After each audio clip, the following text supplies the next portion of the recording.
Okay, welcome back to week 2. I'm so excited you guys have made it this far. Last week we got a lot of foundational work done, and I know it might not have been the most exciting. We went over time management, task management, looking at our skill set, how valuable we are, pricing and packaging, and then a little bit on invoicing and kind of how the backside of that works. Now, it might not be exciting, but it's so crucial to set those things up right away because it not only is going to help you feel better, help your business function better, it's also going to make you be more professionally presentable to potential clients. And that's what they're looking for. They want someone who has their business in order. And by setting up some of the things that we have here in this course, you are going to be able to present yourself as the professional best choice. We always want to make it be a no-brainer commitment when we're talking to new potential clients, okay? So having these in order so that you know how you run your business, how things work is key. When you are on a discovery call with a new potential client, they might have questions, and I want you to be able to answer 95% of those questions with confidence right there on that call. Some things we might have to go look at. It might be a software program we've never heard of before, like, some regulation in New York, or who knows what it is. That's okay. There are things we may be like, I'm going to go look into that. I actually don't know. Be transparent. Don't lie on a call. However, the more prepared you are, and you're like, yep, I have this package, or this is how I run business, this is how I invoice. It's going to just make you look like you have your stuff together. And that's what we want to do. That's how we want to present ourselves. So please take the time to do this work. Now, the first thing we're going to jump into here during week 2 is marketing. And a lot of people are kind of confused on this because when they consider starting a virtual assistant business, they feel like, well, why would I be marketing? I'm helping my client market their business. Well, as a VA, you own your own business. Whether, you're just the independent contractor or you decide to have an LLC, that's fine. But you are working for yourself. You are running your own business.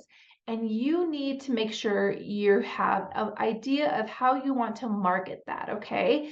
And even if you have a full slate of clients and you're at capacity, whether or not you're going to go, run with the agency model that we're going to discuss later, or you just like what you're doing right now, there will come a time when a client needs to move on. They might want someone who can work full time, and you don't want that. They might want someone who can remote or work in person on location, and that's not your ideal either, right? So we need to always be marketing so that we're prepared for that next step in our business for when we need to bring in the next client. Because I guarantee you, if you start talking to a potential client, they're going to look you up on social media. Now, you don't have to have crazy marketing. I don't expect you to be, posting every single day, but just make sure it kind of looks professional, that you have yourself out there. They can kind of get a sense of who you are, what you do by looking at your social media profile. I don't care if you're updating it like once a month, but have something out there that people can see and they understand. Now, I should go back. You probably should post more than once a month, but it just, once you have a solid foundation, if you're not always posting and always creating content, that's fine. So when we think about marketing, we really want to dive into who our ideal client is, okay? And oftentimes people are like, I'll work for anyone. I just want them to pay me. Okay. You don't want to work for anyone. I have been down that road when I first started my journey. And I will tell you what, it is not a good road to go down. You don't want to work for anyone. There are people out there who are your ideal client, who you're going to love working with, who are going to value you and respect you and create the type of culture that you want to be a part of. Because I will tell you what, being part of a negative culture or someone who disrespects you or doesn't value you is going to hurt you.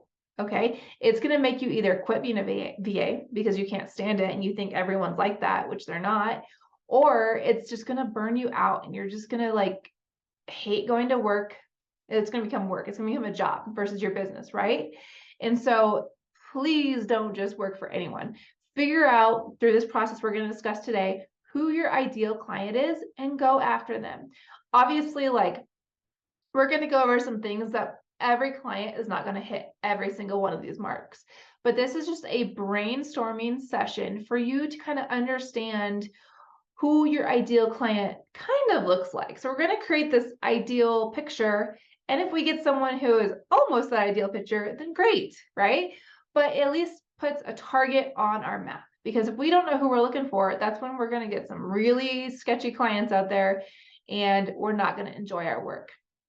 So when we're thinking about our ideal client, we want to be as specific as possible. So the more that we can be clear on our ideal audience, the better that we can speak to them, the better that we're going to know what kind of offerings that we want to have. It's going to help us set up any kind of package. It's going to let us know, do we need to communicate our rates hourly? Do we need to do a retainer or package? This is going to really hone in everything else we do in our business, okay?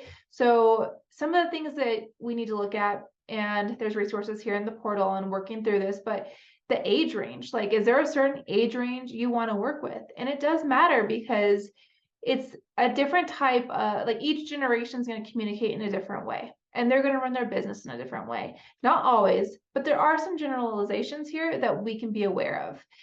Education. Do you want to work with someone who, has a PhD? Are you looking at these doctors who are, who are running big online businesses and that's your target? Or do you prefer people who, got their high school diploma and they just push through and end up being an entrepreneur? Like, kind of decide, like, where do you want to be? And it might match where you're at, right? Like, so do you have where's your education level at? Maybe you kind of want to match them, maybe you don't. Income range. And so looking at the income range is important. And just because someone doesn't make a lot of money doesn't mean they can't, afford a VA, but that does determine how you would communicate your package to them. So if you do want to work with brand new entrepreneurs who aren't making a ton every month, that's great because you're going to help them. You're going to really understand launching a business and starting off with solid business foundations and be that support for them. And that's super valuable. And we need people like that. But in that situation, you would have to figure out, like, kind of how you want to communicate your package or your hourly rate. Whereas someone who is already a 6-7 figure entrepreneur, I would honestly just go with the retainer package or with that. And most likely they're going to understand the value of support. And if they don't, then you don't want to work with them.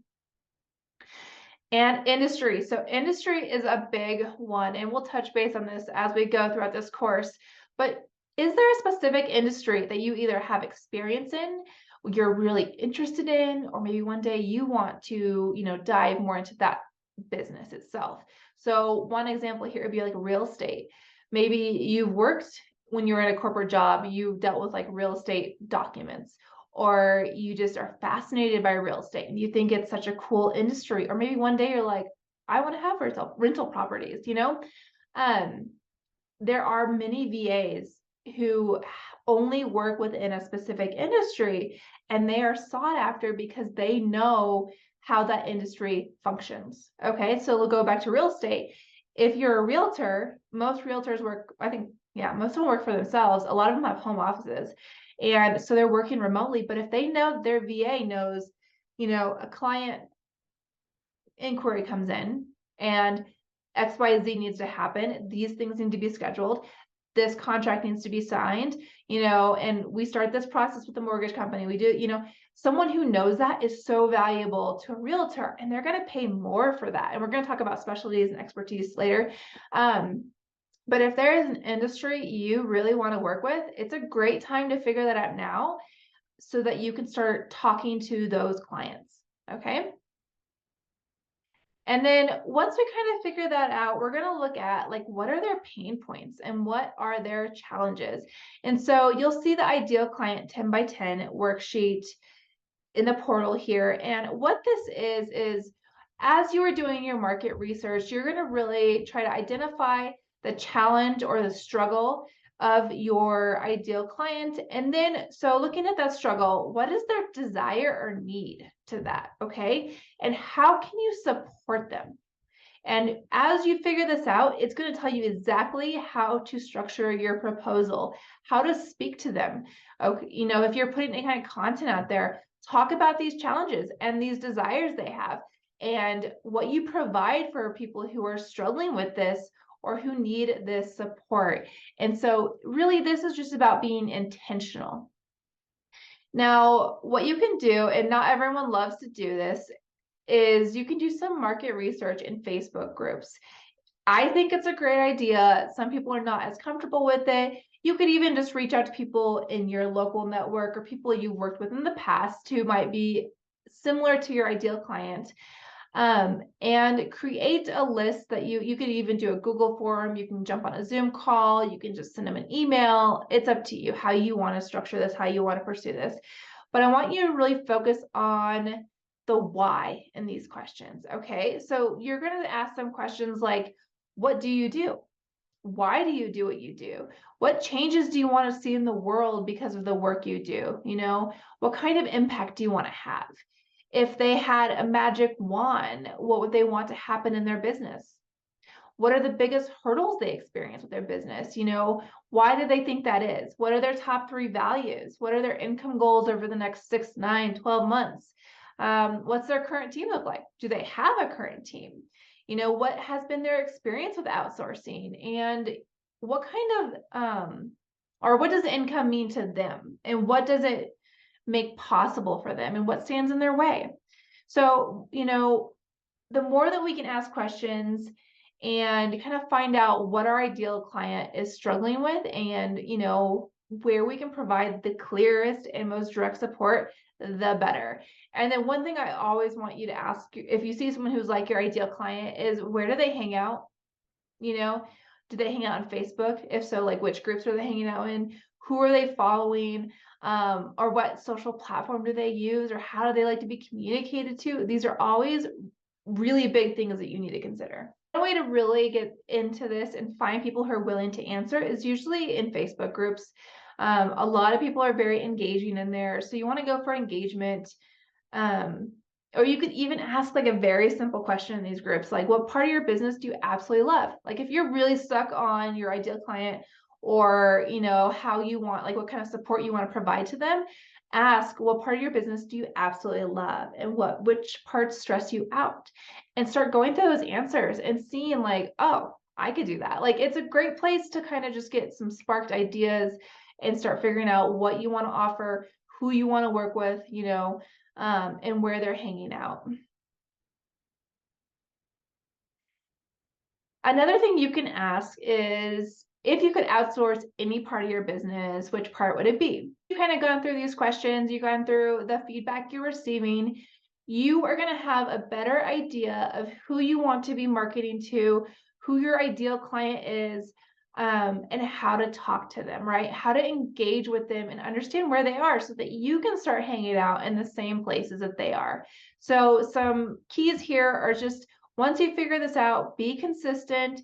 Don't try to be on all platforms. I don't want you to be on really more than 2. So figure out like the 2 that you actually enjoy, how they work, you're already on them, okay? That's where you should just be, unless you run into a lot of research and really understand like how to market, because marketing, it kind of changes for each platform that you're on. Always be professional, offer up advice, be transparent, be honest. Like if you're in a Facebook group and you see an entrepreneur ask a question, don't just like pitch your services, or be like, jump on a discovery call, I'd love to show you how I can support you. Instead, look at that question they're asking and see if you can answer it and provide the most value, and just leave it at that, because they're going to be like, wow, like she just fixed my problem, like who is this? And she might send you a thank you message, or and then you just kind of open up that conversation, or someone else is going to see it and they're going to be like, oh, I need someone who really knows this stuff. So the more value that you put out there and just help people, it's going to come back to serve you in your business as well. Now, in your own social media content, I want to make sure you guys are telling stories. Who are you? What do you do? What do you enjoy? Like, be real, and don't make it so like impersonal that they're not actually sure who they're dealing with when they look at your profile. Okay. Be educational, ask questions, always provide value. And as you get clients, make sure you're sharing those client wins. And then we'll go over asking for testimonials a little bit later in this course. But it's okay to be your client's biggest cheerleader. But also by being their biggest cheerleader, you're putting it out there what you do as well. And it's a win-win for everyone.